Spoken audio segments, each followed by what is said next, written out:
जो कॉपी है वो आप अपने माध्यम से रिसीव करा दीजिए। तो हमने अपने माध्यम से रिसीव करा करके सूचना दी। पहला आदेश 19 को किया, फिर 19 को रात को किया कि भविष्य में दोबारा करेंगे, और तीसरा 23 तारीख को किया, जिसमें स्पष्ट लिखा हुआ है कि 24 को सुबह 7 से 11 के बीच सर्वे किया जाएगा। और वैसे भी वजू टैंक का पानी अभी आपने बताया जफर साहब ने कि हर शुक्रवार को वो खाली होता है। इन्होंने कहा कि वजू टैंक का पानी खाली कराया गया और वजू टैंक को नापना चाह रहे थे, जबकि वजू टैंक की केवल फोटोग्राफी और वीडियोग्राफी होनी थी, इसलिए वजू टैंक का पानी खाली कराया गया। वीडियोग्राफी करने वाले थे तो उन्होंने पुनः वजू के टैंक में पानी भर दिया, जिससे फोटोग्राफी वीडियोग्राफी केवल सूक्ष्म हुई, पूर्ण रूप से वो यानी उनको जितनी चाहिए थी उतनी हो गई। मैं आपको कुछ चीजें दिखाना चाहता हूँ। पहली सूचना मैं आपको दिखाना चाहता हूँ, ऑनरेबल कोर्ट का ये ऑर्डर है। जैसे ही ये कोर्ट का ऑर्डर आया, इस कोर्ट के ऑर्डर के बाद 2:38 हाँ, जो कोर्ट का ऑर्डर आया वो 2:38 पे आया, और इसके लगभग आधे घंटे के बाद वो लोग हमारे पास आए, और फिर 5 बजे से पहले हम कोतवाली आए और 5 से 5:30 के बीच हम जामा मस्जिद पहुंचे। ये कोर्ट का ऑर्डर है और उन्होंने बोला कि हमें सूचना नहीं दी, जबकि इस कोर्ट के ऑर्डर में बहुत स्पष्ट लिख रखा है कि मैं रमेश सिंह राघव अधिवक्ता को माननीय सिविल जज सीनियर डिवीजन संभल, जिनकी ओर से ये ऑर्डर हुआ था, उन्होंने कहा कि जो सर्वे की कार्रवाई है उसे फोटोग्राफी और वीडियोग्राफी कराकर 29 नवंबर 2024 तक प्रस्तुत करने के लिए नियुक्त करता हूं। और अंत में उन्होंने लिखा कि मैं सभी पक्षकारों को सूचित करता हूं कि सर्वे की शेष कार्रवाई करने हेतु 24 नवंबर 2024 को प्रातःकाल 7 बजे से 11 बजे तक का समय निर्धारित किया जाता है। ये इसलिए उन्होंने बोला क्योंकि 19 तारीख को उन्होंने हमें रात्रि में एक पत्र दिया। वो पत्र ये है जिसमें स्पष्ट लिखा हुआ है कि वहां एक साथ 200 लोग मस्जिद के भीतर उपस्थित हो गए, सायंकाल का समय था एवं इतने ही व्यक्ति की उपस्थिति में सर्वे का कार्य सुचारू रूप से संपन्न नहीं हो सका। वहां उपस्थित जनप्रतिनिधि एवं अन्य व्यक्तियों द्वारा बार बार सर्वे की प्रक्रिया में अवरोध उत्पन्न किया जा रहा था एवं धमकी दी जा रही थी। अतः भविष्य में पुनः सर्वे की कार्रवाई संपन्न की जाएगी, जिसकी सूचना पृथक से सभी पक्षकारों को उपलब्ध कराई जाएगी, जिससे माननीय न्यायालय का आदेश का अनुपालन हो सके। ये मेरी प्रति थी और एक कप्तान साहब को इन्होंने प्रति दी थी। इस प्रति के क्रम में ही जो अभी मैंने बोला, 23 तारीख को जैसे जफर साहब ने बोला हमें सूचना नहीं दी, 23 तारीख को 6:15 पे मेरे द्वारा फोन किया गया, लेकिन उन्होंने कहा मेरा स्वास्थ्य सही नहीं है, इसलिए हमने एसडीएम और सीओ को भेजा कि आप एक कॉपी उनको रिसीव कराइए। इससे पहले एडवोकेट कमिश्नर हमारे पास आए और उन्होंने हमें कहा कि मैं जाना चाहता हूं, तो हमने कहा पहले आप कॉपी रिसीव कराइए। तो उन्होंने कहा कि जो कॉपी है वो आप अपने माध्यम से रिसीव करा दीजिए। तो हमने अपने माध्यम से रिसीव करा करके सूचना दी। तो जो पहली बात जो भ्रामक रूप से कह रहे थे हमें सूचना नहीं दी, और इसी के साथ दूसरी बात भी थी।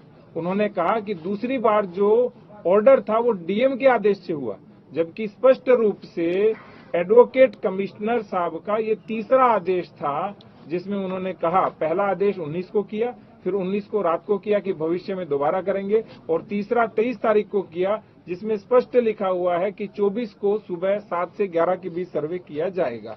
और यही कॉपी अगले दिन सुबह जो उन्होंने कहा कि मेरे से छीन ली गई, वो कॉपी ये है, उनसे छीनी नहीं गई। ये देखिए, उन्होंने स्वयं इसके ऊपर 24 को हस्ताक्षर किए हैं। दूसरी बात जो उन्होंने बोली, वो उन्होंने बोली कि कोर्ट का ऑर्डर 4 बजे का है, जबकि मैंने अभी आपको बताया कोर्ट का ऑर्डर 2:38 का है।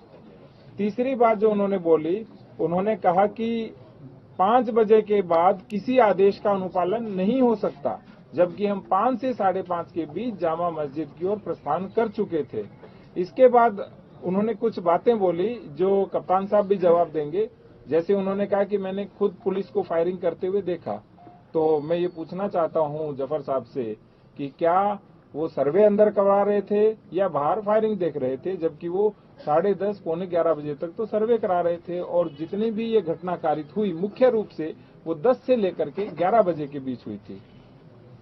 इसके बाद जो आगे उन्होंने कहा कि जब उन्होंने जफर साहब ने कहा कि पुलिस असली हथियार चला रही थी अपने। फिर दोबारा उन्होंने कहा पुलिस तमंचे चला रही थी। उसी बयान में जो अभी लाइव इन्होंने दिया, वो तीसरी बार उन्होंने बोला कि मुझे नहीं पता कि पुलिस कौन से हथियार चला रही थी। आप सोच के देखिए, कोई एक ही व्यक्ति एक ही पूरी लाइव के अंदर 3 तरह के स्टेटमेंट दे रहा है जो परस्पर विरोधाभासी है। आगे इनके द्वारा जो सबसे बड़ा भ्रम फैलाया गया जनता के मध्य वो ये है, इन्होंने कहा कि वजू टैंक का पानी खाली कराया गया और वजू टैंक को नापना चाह रहे थे, जबकि वजू टैंक की केवल फोटोग्राफी और वीडियोग्राफी होनी थी, इसलिए वजू टैंक का पानी खाली कराया गया। नेक्स्ट, और वैसे भी वजू टैंक का पानी अभी आपने बताया जफर साहब ने कि हर शुक्रवार को वो खाली होता है। आगे जफर साहब ने बोला कि लोगों में यह भ्रम फैला कि मस्जिद में खुदाई हो रही है, जबकि किसी प्रकार का कोई भ्रम नहीं था। आप सोच के देखिए, खुदाई में मिट्टी निकलती है, खुदाई में पानी नहीं निकलता। और जो नाली वो बता रहे थे जिसमें लोगों ने देखा, उस नाली में पानी रेगुलर बहता है। ऐसा नहीं है कि जो नीचे की नाली है उसमें पानी एक ही दिन बहा था, जिस दिन वजू के टैंक का पानी निकला था, वो निरंतर बहता रहता है। इसके बाद इन्होंने बोला कि वहां नाप तोल की गई, जबकि वहां किसी प्रकार की नाप तोल नहीं की गई। जब फोटोग्राफी वीडियोग्राफी करने वाले थे तो उन्होंने पुनः वजू के टैंक में पानी भर दिया, जिससे फोटोग्राफी वीडियोग्राफी केवल सूक्ष्म हुई, पूर्ण रूप से वो यानी उनको जितनी चाहिए थी उतनी हो गई, लेकिन वो चाहते थे थोड़ी और वीडियोग्राफी करें, लेकिन उसमें पुनः पानी भरने लग गया।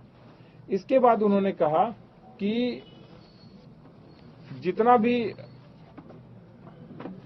जिलाधिकारी के द्वारा जो सर्वे की अनुमति दी गई थी वो गलत है, जबकि सर्वे की अनुमति मैंने दी ही नहीं। उन्होंने ये 3-4 बार बोला है उस पूरे बयानात के अंदर। आगे उन्होंने बोला कि हाँ, मैं रात भर जगा रहा क्योंकि मुझे तैयारी करनी थी और मेरे को किसी भी चीज के बारे में कोई पता नहीं था। आप सोच के देखिए, यदि आप रात भर जगे रहे तो क्यों जगे रहे थे जब आपको पता नहीं था? इन्होंने पहले बोला मुझे पता नहीं था और मुझे रात भर तैयारी करनी थी, तो दोनों बयान आपस में विरोधाभासी हैं। जब आपको 23 तारीख को शाम को सूचना मिल चुकी थी, इसीलिए आप पूरी रात जगे और आपने तैयारी की होगी।